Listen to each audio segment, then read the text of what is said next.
নবম শ্রেণী অর্থাৎ ক্লাস 9-এর প্রথম ইউনিট টেস্টের বাংলা সাজেশন। আমি যে প্রশ্নগুলো দিচ্ছি সেই প্রশ্নগুলো পড়ো এবং তার পাশাপাশি প্রত্যেকটা গল্প কবিতার বিষয়বস্তু ভালো করে জেনে নাও।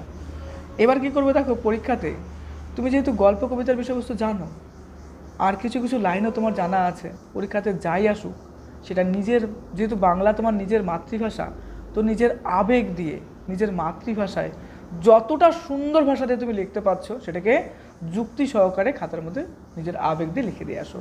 কোনো প্রশ্নই কিন্তু ছেড়ে আসবে না, যেটা আমি অন্যান্য ক্লাসেও তোমাদেরকে বলেছিলাম। তার জন্য অবশ্যই প্রত্যেকটা গল্প কবিতার বিষয়বস্তু জানো। ওকে, তাহলে দেখবে কমনেরও দরকার পড়বে না। চলো আমরা, তাও যদি আমি সাজেশন দিচ্ছি, কমনের কথা বলছি। ক্লাস 9 কলিঙ্গ দেশের ঝড় বৃষ্টি, এখান থেকে প্রশ্ন হয় প্রথম ইউনিট টেস্টে, এবং বিভিন্ন পশ্চিমবাংলার বিভিন্ন স্কুলে কোন ধরনের প্রশ্নগুলো সব থেকে রিপিটেশন হচ্ছে তারই কিন্তু একটা সুন্দর কালেকশন এখানে রয়েছে। যেরকম 3 নম্বরের যে প্রশ্নগুলো হয় এগুলো কিন্তু বেশি বড় লেখাও ঠিক না, আবার ছোটো লেখাও ঠিক না। একটা ওয়ার্ড লিমিট আছে, দেখবো যে 60 বা 60 ওয়ার্ডের মধ্যে লিখতে হয়, সে সামান্য কম বেশি ওয়ার্ড হতে পারে। একটা আছে দেখো, নিরবধি 7 দিন বৃষ্টি নিরন্তর, 7 দিন বৃষ্টির কারণ, 7 দিন বৃষ্টির ফলে কোথায় কি হয়েছিল, তো এটা লিখতে হবে। নেক্সট প্রশ্ন, প্রলয় গনিয়া প্রজা ভাবে বিষাদ প্রসঙ্গ উল্লেখ করে প্রজাদের বিষাদের কারণ লেখো। নেক্সট আছে 3 নম্বর, দেখো পরিচ্ছিন্ন নাহি সন্ধ্যা দিবস রজনী, এখানে পরিচ্ছিন্ন শব্দের অর্থ কি, পংক্তিটি ব্যাখ্যা করো। তোমাদের কিন্তু তাৎপর্য বিশ্লেষণ, প্রসঙ্গ নির্দেশ, তারপরে আমাদের এই ক্ষেত্রে যেরকম আছে শব্দের অর্থ বিশ্লেষণ বা ব্যাখ্যা করো, এই ধরনের প্রশ্নগুলো কিন্তু থাকে। তো এই ক্ষেত্রে আবেগটা গুরুত্বপূর্ণ, যেটা বুঝতে পারতেছো সেটাই কিন্তু বানিয়ে লিখে লিখে আসবা, অত চাপ নিবা না। নেক্সট 4 নম্বর, মেঝেতে পড়ে শিল বিদারিয়া চাল প্রসঙ্গের উদ্ধৃতাংশের ব্যাখ্যা করো। নেক্সট আর একটাই দিলাম, দেখো 5টি মাত্র 3 নম্বর প্রশ্ন দিলাম। তার জন্য বলছি যে অবশ্যই বিষয়বস্তুগুলো ভালো করে জেনে নিও, কারণ কোথা থেকে প্রশ্ন হবে সেটা বলা মুশকিল, তবে যে প্রশ্নগুলো আসার সম্ভাবনা রয়েছে সেগুলো আমি দিচ্ছি। আর বিষয়বস্তু জানা থাকলে কি হয়, যদি কমন নাও আসে তাও কিন্তু আমরা সুন্দর বানিয়ে লিখতে পারি। আর বাংলাতে লিখতে হবেই, যা পারছো নিজের আবেগ দিয়ে ফুল লিখে দিয়ে আসো। ওকে, 5 নম্বর, চারি মেঘে জল দেয় অষ্ট গজরাজ উদ্দেশ্যাংশটির তাৎপর্য ব্যাখ্যা করো। এবার 5 নম্বরের প্রশ্ন হিসেবে দেখো 1 নম্বরে দিলাম, কলিঙ্গে দেশে ঝড় বৃষ্টি কাব্যাংশে যে প্রাকৃতিক দুর্যোগের চিত্র পাওয়া যায় তার পরিচয় দাও।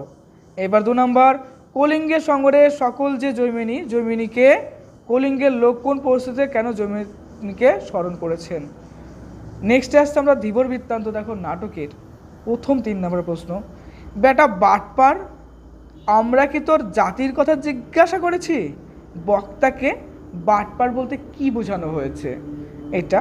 তারপর 2 নম্বর, ঘটনাক্রমে সেই আংটি পেল এক ধীবর, প্রসঙ্গটি ঘটনাটি লেখো। আচ্ছা, নেক্সট 3 নম্বর, মুহূর্তের জন্য রাজা বিহ্বলের চেয়ে রইলেন, বক্তাকে রাজার বিহ্বলতার কারণ লেখো। এরপর আসছি, এখন থেকে তুমি আমার একজন বিশিষ্ট প্রিয় বন্ধু হলে, কারা পরস্পরের বন্ধু হয়েছে, এমন বন্ধুত্বের কারণ কি। এবার 5 নম্বরের আমি তোমাদের দেখো এই প্রশ্নগুলো পড়তে বলবো। একটা হচ্ছে ধীবর বৃত্তান্ত নাট্যাংশ অবলম্বনে ধীবর চরিত্রটি বিশ্লেষণ করো। তারপরে এগুলো কিন্তু অনেক সময় 3 নম্বরের আকারেও দেয়, তবে সেক্ষেত্রে পরিমাণটা কম লিখবে। 2 নম্বরে দেখো বলছে যে বৃত্তি নিয়ে যে মানুষ জন্মেছে সেই বৃত্তি নিন্দনীয়, ঘৃণ্য হলেও তা পরিত্যাগ করা উচিত নয়।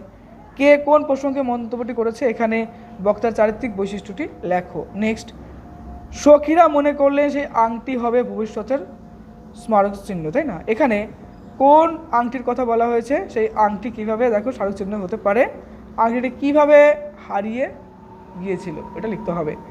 এরপরে 4 নম্বর, ধীবর বৃত্তাংশ নাট্যাংশে 2 রক্ষীর সঙ্গে জেলের কথোপকথনের মধ্যে দিয়ে তাদের চরিত্রের কোন কোন দিক ফুটে ওঠে। তো এই হলো আমাদের প্রশ্ন। এবার ইলিয়াসের মোস্ট ইম্পর্টেন্ট 3 মার্কসের প্রশ্ন দেখো, বন্ধুগণ হাসবেন না, এ কথা কে কেন বলেছে। এরপরে সে একেবারে সর্বহারা হয়ে পড়ল, সে কে, সে কীভাবে সর্বহারা হয়ে পড়েছিল। এরপরে এটা খুবই জ্ঞানের কথা, উক্তিটি কার, জ্ঞানের কথাটির কি। 4 নম্বর দেখো, সেও তো পাপ, এখানে কোন পাপের কথা বলা হয়েছে। আর তারপর দেখো 5 নম্বর, ইলিয়াসের তখন খুব বোলবালাও শব্দের অর্থ কি, ইলিয়াসের বোলবালাওয়ের কারণ কি। এবার আসছি আমরা 5 নম্বরের প্রশ্ন ইলিয়াস থেকে, 50 বছর ধরে সুখ খুঁজে খুঁজে এতদিনে পেয়েছে এই উদ্যান্তাংশটির মধ্য দিয়ে বক্তা কী বোঝাতে চেয়েছেন তা গল্প অনুসরণ করে লেখো। নেক্সট, ইলিয়াস গল্প অবলম্বনে শ্যাম সামাগী চরিত্র, দেখো শ্যাম সামাগী চরিত্রটা কিন্তু খুব আসে। আমাদের যে স্যার ম্যাডামদের টিম রয়েছে সেখানে অনেক বয়স্ক টিচারও রয়েছে, কম বয়স্ক রয়েছে, তারা মেনলি কিন্তু এই দেখো এই প্রশ্নগুলোকে সাজেস্ট করে বেশি, যে বিভিন্ন টাইপের যে চরিত্রগুলো আসে, বিষয়বস্তুগুলো আসে, এইগুলোর উপর কিন্তু বেস করতে বলে। তো তারা সবথেকে গুরুত্ব দেওয়া হচ্ছে কি বিষয়বস্তুগুলো ভালো করে জানো, নিজের মাতৃভাষায় লেখো। নেক্সট 3 নাম্বার, সত্যি ভাগ্যজনক চাকার মতো করে কখন একথা বলা হয়েছে, একথা বলার কারণ কি? এরপর আসছে আমরা দাম। দামের দেখো 3 নম্বরের প্রশ্ন, যেটা 60 ওয়ার্ডে লিখতে হবে। প্রথমটা, গাধা পিটিয়ে ঘোড়া করতে গেলেই গাধাটা পঞ্চত্ব পায়, উক্তিটির তাৎপর্য কি? এই দেখো এই প্রশ্নটা ইম্পর্টেন্ট। তারপরে, কি বিভীষিকায় যে ছিলেন ভদ্রলোক, ভদ্রলোকটি কে, তাকে বিভীষিকা বলা হয়েছে কেন? এবার 3 নাম্বার, স্নেহ মমতা ক্ষমার এক মহাসমুদ্রের ধারে এসে দাঁড়িয়েছি, কথকের এমন উপলব্ধির কারণ লেখো। তারপরে, আমি চমকে উঠলাম, বক্তা চমকে উঠেছিল কেন? ওর ভয়ে তারাই তটস্থ হয়ে থাকতো, এখানে তারা বলতে কাদের কথা বলা হয়েছে, তাদের তটস্থ থাকার কারণ লেখো। এরপর আসছে আমরা 5 নম্বরের প্রশ্ন, অর্থাৎ 5 মার্কসের প্রশ্ন। দেখো, আমি তাকে 10 টাকায় বিক্রি করেছিলাম, বক্তার এমন অনুশোচনার কারণ ব্যাখ্যা করতে বলা হচ্ছে। নেক্সট, দাম গল্প অবলম্বনে মাস্টারমশাইয়ের চরিত্র পরিচয় দাও। তারপর 3 নম্বর, দেখো, এই অপরাধ আমি বইব কী করে, এ লজ্জা আমি কোথায় রাখবো, বক্তা কেন এমন মন্তব্য করেছে, গল্পের সেই অপরাধ বোধ ও আত্মগ্লানি দূর হয়ে কীভাবে বক্তার আত্মশুদ্ধি ঘটল তা বুঝিয়ে লেখো। নেক্সট দেখো 4 নম্বর, ছাত্র শিক্ষকের চিরন্তন সম্পর্ক দাম গল্প কীভাবে পরিস্ফুট হয়েছে তা আলোচনা করো। এবার আমরা নোংরের দেখো মোস্ট ইম্পর্টেন্ট প্রশ্ন যেগুলো আছে সেগুলো জানবো। প্রথমতই, ততই বিরামহীন এক দ্বার টানা আলোচ্য পংক্তিটি কবি কি বুঝিয়েছেন এটাতে। তারপর ভাটার শোষণ উক্তিটির মাধ্যমে কবি কি বোঝাতে চেয়েছেন। নেক্সট, নোঙর গিয়েছে পরে তটের কিনারে, মন্তব্যটির তাৎপর্য লেখো। এরপর 4 নম্বর, দেখো, এ তরিতে মাথা ঠুকে সমুদ্রের দিকে তারা ছোটে, উদ্ধৃতাংশের তাৎপর্য উল্লেখ করো। এরপরে 5 নম্বর, ততই বিরামহীন এ দাঁড় টানা, কবি কেন দাঁড় টানাকে বিরামহীন বলেছেন। এরপর আসছে আমরা 5 মার্কসের প্রশ্নতে।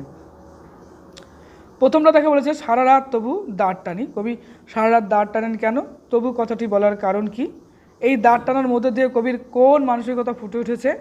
তারপর দেখে বললো যে নিস্তব্ধ মুহূর্তগুলি সাগর গর্জনে উঠে কেঁপে, স্রোতের বিদ্রুপ শুনি প্রতিভার দ্বারের নিক্ষেপে। স্রোতের বিদ্রুপ বলতে কবি কি বুঝিয়েছেন, এই প্রসঙ্গে কবির মনোভাব লেখো। এবার নেক্সট আছে দেখো, কবিতার ভাববস্তু বা বিষয়বস্তু সংক্ষেপে লিখতে বলা হচ্ছে। তো এই গেল হচ্ছে আমাদের বাংলা সাজেশন টোটাল, তাই না? এর পাশাপাশি তোমাদের যে গল্প রয়েছে আরেকটা, সেটার সাজেশন তৈরি হচ্ছে, খুব তাড়াতাড়ি নিয়ে আসবো। আর যেটা গুরুত্বপূর্ণ সাজেশন ধরো, যেটা হচ্ছে বিজ্ঞান, তারপরে ধরো জীবনবিজ্ঞান, ভৌতবিজ্ঞান, ইতিহাস, ভূগোল, এগুলোর সাজেশনগুলো তৈরি হচ্ছে, আমার এক্সপার্ট টিম সেগুলো তৈরি করছে, আমিও আছি সাথে টিমে। এইবার মেনলি যেটা অঙ্ক সাজেশন সেটা তো দিয়ে ফেলেছি, দেখে নিবা। ইংলিশ সাজেশন ইতিমধ্যে দেওয়া হয়ে গেছে, তো ওগুলো মন দিয়ে প্র্যাকটিস করো। অঙ্ক তো সব থেকে বেস্ট লেভেলের সাজেশন, প্র্যাকটিস করো, মন দিয়ে পড়ো, আর একটা সেরা রেজাল্ট তৈরি করার চেষ্টা করো। টার্গেট একটাই থাকবে, 40-এ 40। Okay, best of luck for your best exam. খুব ভালো থেকো।